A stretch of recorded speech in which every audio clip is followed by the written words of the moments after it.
সালাম স্টিল ভোটের গাড়ি নিয়ে ঢাকা 18 আসনের উত্তরায় আছেন সহকর্মী জামিল হাসান শান্ত। তিনি জানাচ্ছেন সেখানকার নির্বাচনী খবর। ভূমিকম্প সহনীয় মোস্ট ডিউরেবল দেশের প্রথম থার্মেক্স রড সালাম স্টিল। সালাম স্টিল বোঝে ডিউরেবিলিটি। সালাম স্টিল মোস্ট ডিউরেবল স্টিল।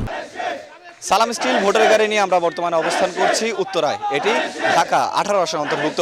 এই আসনে কিন্তু বেশ উৎসবমুখর পরিবেশে নির্বাচনী প্রচারণা চালাচ্ছে। এই আসনে যারা বিএনপি প্রার্থী রয়েছেন তিনি কিন্তু আজ সকাল থেকেই উৎসবমুখর পরিবেশে বিভিন্ন এলাকায় গিয়ে কিন্তু তিনি ভোটারদের দ্বারে গিয়ে ভোট চাইছেন এবং বিভিন্ন উন্নয়নের প্রতিশ্রুতি তিনি দিচ্ছেন।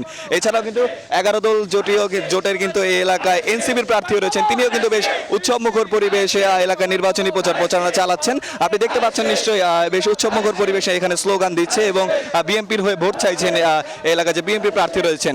আপনাকে জানিয়ে রাখতে চাই এলাকায় কিন্তু ভোটারের সংখ্যা রয়েছে বিপুল পরিমাণে, প্রায় 6,13,000-এরও বেশি ভোটার রয়েছে ঢাকায় 18 আসনে। সালাম স্টিল ভোটার গাড়ি নিয়ে এই ছিল আমার কাছে ঢাকা 18 আসন থেকে নির্বাচনী প্রচারণার সর্বশেষ খবর।